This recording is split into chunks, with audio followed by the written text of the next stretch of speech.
and on and on we'll go.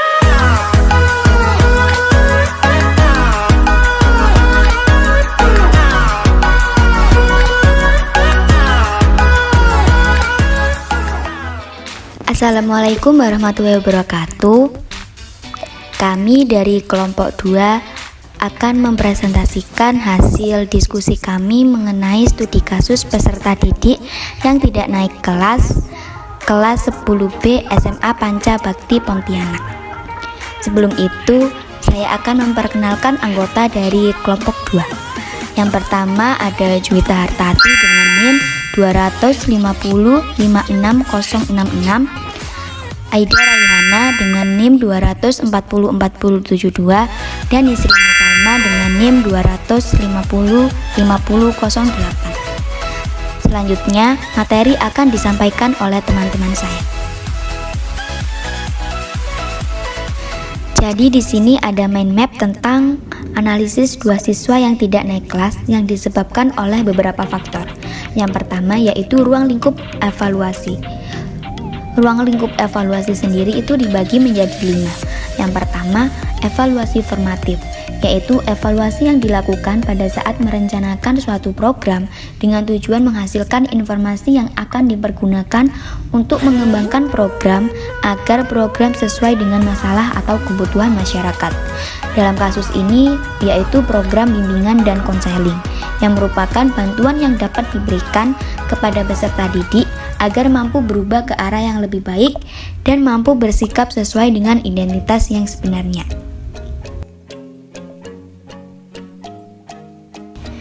Yang kedua ada evaluasi proses, yang merupakan proses yang memberikan gambaran tentang apa yang sedang berlangsung dalam suatu program dan memastikan keterjangkauan elemen fisik dan struktural dari program tersebut.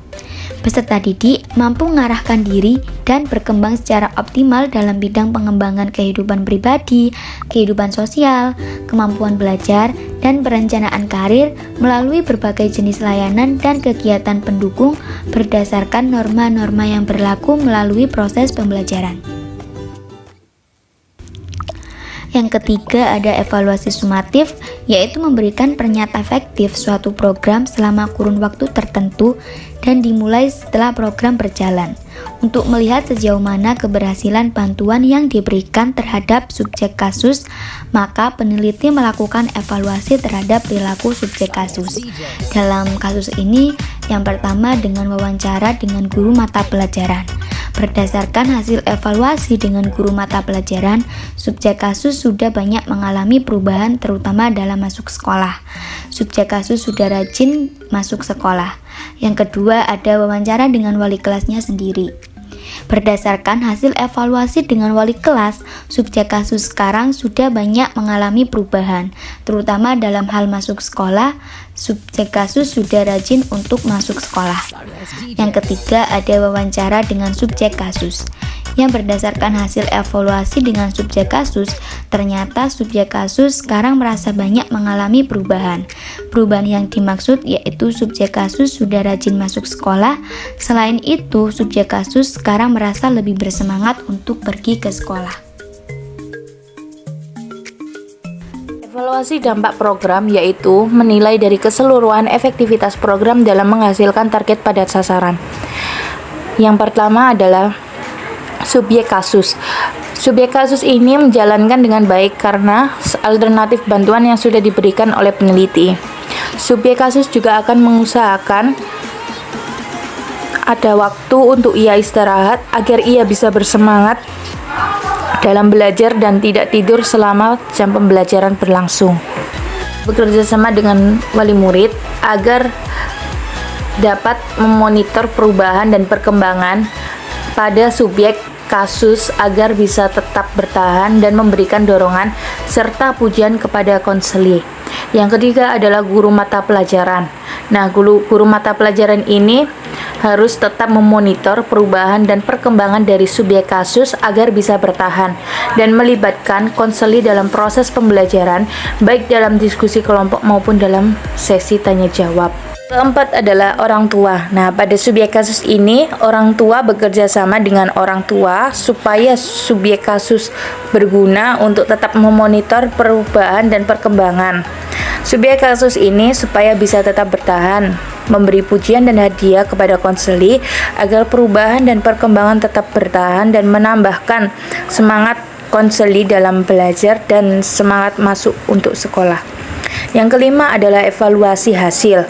Evaluasi yaitu menilai perubahan-perubahan atau perbaikan dalam hal moralitas atau indikator status kesehatan lainnya untuk sekelompok penduduk tertentu.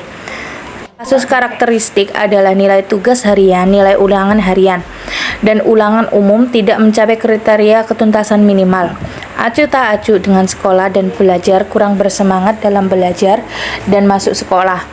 Jarang mengerjakan tugas, tidak aktif di dalam kelas, sering izin ke WC, bolos, dan saat jam pelajaran, dan sering juga tidak hadir tanpa keterangan. Kemudian subjek kasus yang kedua, karakteristik yang muncul adalah kurang bersemangat dalam belajar, lemah, sering menguap, dan matanya merah, acuh tak acuh dengan pembelajaran, jarang mengerjakan tugas, tidak menyimak pembelajaran yang diajarkan oleh guru, dan nilai tugas ulangan harian dan ulangan umum tidak mencapai kriteria ketuntasan minimal. Nah, maka dari itu juga upaya pengentasan peserta didik tidak naik kelas disarankan untuk memberikan pengertian dan perhatian yang intensif dalam membimbing dan memperhatikan perkembangan pendidikan subjek kasus.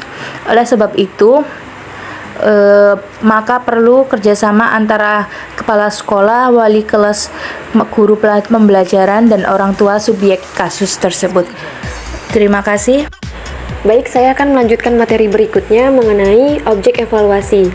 Untuk objek evaluasinya itu sendiri yaitu ada di SMA Pancabakti Pontianak. Kemudian untuk subjek evaluasi itu terdapat peserta didik yang tidak naik kelas di kelas 10B SMA Pancabakti Pontianak. Selanjutnya ada teknik evaluasi. Di sini para peneliti melakukan beberapa teknik. Yang pertama ada teknik direktif, di mana teknik ini sebelumnya para pembimbing memberi pandangan kepada peserta didik mengenai keadaan orang tuanya yang kurang harmonis dan juga ketidakharmonisan antara ayah dan ibu yang membuat si ibu ini merasa tertekan dengan pikirannya yang kacau. Sang ibu juga pernah memberitahu kepada anaknya, yaitu dengan berkata, jika kamu sekolah tidak benar-benar, maka hal ini juga akan menyebabkan ibumu stres. Kamu tidak kasihan melihat ibumu selain tekanan batin oleh ayahmu. Di sini ibu juga merasa tertekan memikirkan kamu yang jarang masuk sekolah, apalagi sampai tidak naik kelas. Seharusnya kamu ini bisa membuktikan dan juga menunjukkan kepada ayahmu bahwa kamu ini bisa naik kelas, meskipun ayah kurang memperhatikan dirimu. Buatlah ibumu tersenyum dengan kamu mau sekolah dan juga bisa naik kelas tahun ini.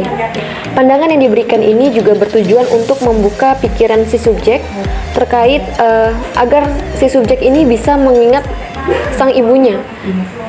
Kemudian agar si subjek ini tidak berpikir irasional, yaitu berpikir tidak masuk sekolah adalah jalan untuk melarikan diri dari tugas guru yang tidak disenangi.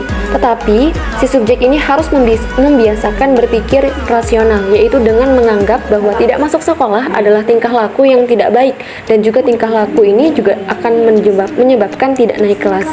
Kemudian teknik yang kedua yaitu menggunakan teknik didaktik, di mana para pembimbing di sini mengarahkan kepada subjek terkait agar si subjek ini bisa berpikir bahwa sebenarnya subjek kasus memiliki potensi di bidang akademik dan ia juga bisa naik kelas seperti teman-teman yang lain. Cuma memang yang menjadi penyebabnya hanya karena si subjek ini jarang masuk sekolah. Contohnya saja pada mata pelajaran sejarah. Di sini subjek tidak aktif, nilai-nilainya juga bagus. Tetapi itu menandakan bahwa si subjek ini memiliki potensi, tetapi potensi itu tidak dikembangkan dengan baik. Kemudian teknik yang ketiga dengan menggunakan teknik asertif, di mana subjek kasus di sini diajak bermain peran dengan teman-teman satu kelasnya. Subjek kasus diarahkan untuk membayangkan situasi, misalnya penolakan dari teman-teman dan juga guru dalam bentuk dikucilkan. diasingkan dan juga tidak diterima di sekolah tersebut jika ia tidak naik kelas lagi. Kemudian teknik yang keempat yaitu dengan meningkatkan motivasi subjek kasus baik dalam masuk sekolah maupun dalam belajar dengan memberi pujian dalam bentuk hadiah kepada subjek kasus setelah si subjek kasus ini banyak mengalami perubahan. Nah, dengan ini akan membantu si subjek kasus ini agar lebih bersemangat lagi dalam masuk sekolahnya. Dan itu akan membentuk kelompok belajar dan membuat jadwal belajar pribadi. Sekian dari kelompok 2, kurang lebihnya kami mohon maaf bila ada kesalahan dan terima kasih untuk teman-teman yang sudah melihat video ini. Kami akhiri, wassalamualaikum warahmatullahi wabarakatuh.